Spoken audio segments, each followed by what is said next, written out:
Bismillahirrahmanirrahim. Assalamualaikum warahmatullahi wabarakatuh. Selamat siang dan salam sejahtera untuk kita semua. Dewan juri yang terhormat, rekan-rekan dan kakak-kakak panitia Lomba Debat Bahasa Indonesia yang saya hormati. Sebelumnya izinkan saya untuk memperkenalkan diri. Perkenalkan, nama saya Rulan Najwa Sutia selaku pembicara dari tim oposisi yang berasal dari SMA Negeri 1 Lembang.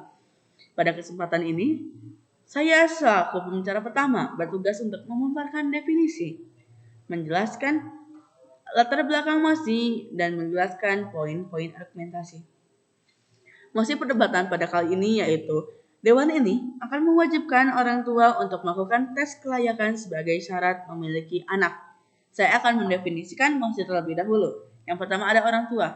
Orang tua menurut Kamus Besar Bahasa Indonesia merupakan ayah dan ibu kandung atau orang yang dianggap tua. Lalu ada kelayakan. Kelayakan menurut Kamus Besar Bahasa Indonesia merupakan patut, pantas, atau perihal yang dapat dan pantas dikerjakan. Lalu ada anak. Menurut Undang-Undang Nomor 39 Tahun 1999 tentang HAM atau Hak Asasi Manusia, Pasal 1 Ayat 5 yang berbunyi, anak adalah setiap manusia yang berusia di bawah 18 tahun.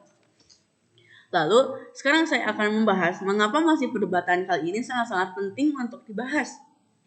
Karena mengapa? Seperti yang kita ketahui, banyak sekali pada zaman sekarang anak yang merasa tidak dididik dengan benar oleh orang tuanya. Hal ini dapat dibuktikan dengan munculnya karakter-karakter buruk anak yang seperti abusif maupun memberontak. Namun, kami selaku tim oposisi sangat-sangat menolak masih perdebatan kali ini. Mengapa demikian? Saya akan menjelaskannya dalam beberapa poin argumentasi. Yang pertama, karakter anak tidak muncul hanya dari pola asuh orang tua. Karakter anak memang dapat dipengaruhi oleh pola asuh orang tua, namun tidak selamanya seperti itu. Seperti contoh, ketika perkembangan usia anak pada 3 hingga 5 tahun, ketika mereka mulai bermain dan bergaul dengan teman sebayanya, yang berarti bahwa jiwa sosial mereka semakin matang. Namun disinilah muncul permasalahan, konflik, yang ketika mereka mendapatkannya, bakal akan mengembangkan banyak sifat yang ada dalam diri mereka. Baik itu sifat pemarah, sifat pemaaf, disinilah karakter-karakter mereka muncul ketika mereka saat kecil. Karakter anak pun dapat dipengaruhi ketika ia dewasa, ketika ia dengan faktor lingkungannya, faktor apa yang ia lihat, apa yang ia dengar, maka tidak selamanya karakter anak itu muncul hanya dari pola asuh orang tuanya. Lalu yang kedua adalah kecurangan. Kecurangan di sini adalah dalam kebijakan pemerintah. Saya akan mencontohkan salah satu kasus. Pada Undang-Undang Pasal 77 Ayat 7 Nomor 22 Tahun 2019 tentang lalu lintas dan angkutan jalan, yang berbunyi semua pengguna kendaraan bermotor wajib mempunyai SIM.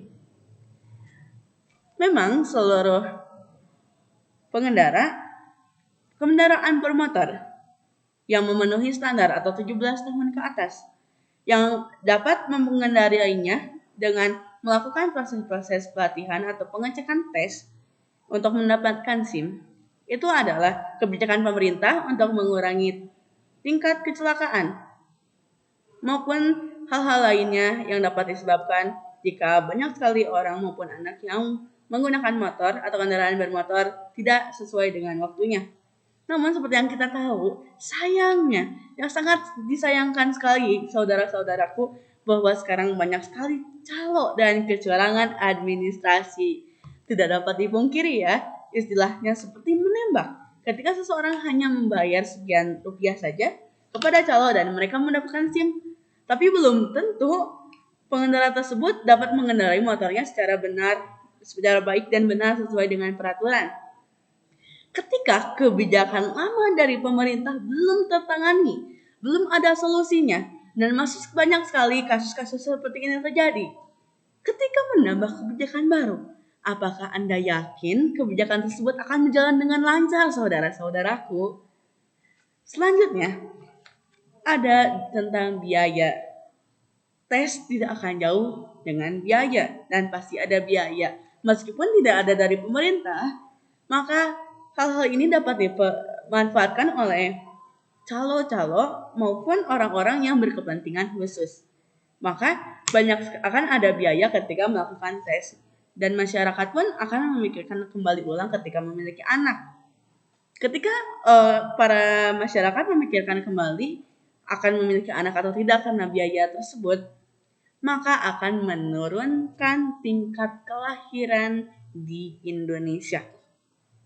Seperti yang kita ketahui, satu dunia sedang krisis kelahiran anak yang dapat dibuktikan secara nyata ketika di Rusia, Presiden Vladimir Putin menjanjikan bantuan 1 juta rubel atau 180 juta kepada wanita yang membesarkan 10 anak. Lalu Perdana Menteri Jepang yang mengalokasikan anggaran 305 triliun yen atau setara 373 triliun per tahun untuk melindungi anak-anak dengan maksud untuk fondasi untuk penduduk usia produktif.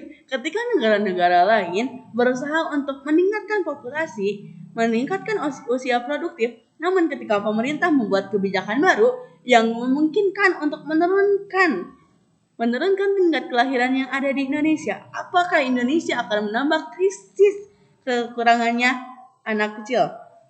Maksud dari sini adalah ketika penduduk berusia tua semakin banyak, sehingga perbandingan usia produktif dan tidak produktif sangatlah jauh. Lalu bagaimana ekonomi di masa depan? Bagaimana teknologi di usia depan ketika tanggungan negara lebih banyak? Tanggungan negara usia yang tidak produktif, sedangkan usia produktifnya sangat-sangatlah sedikit.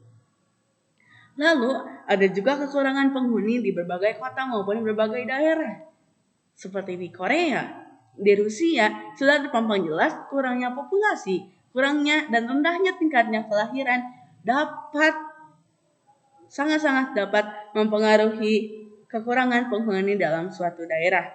Sekian dari saya. Saya akan menegaskan kembali bahwa saya tidak setuju dengan mosi perdebatan pada kali ini.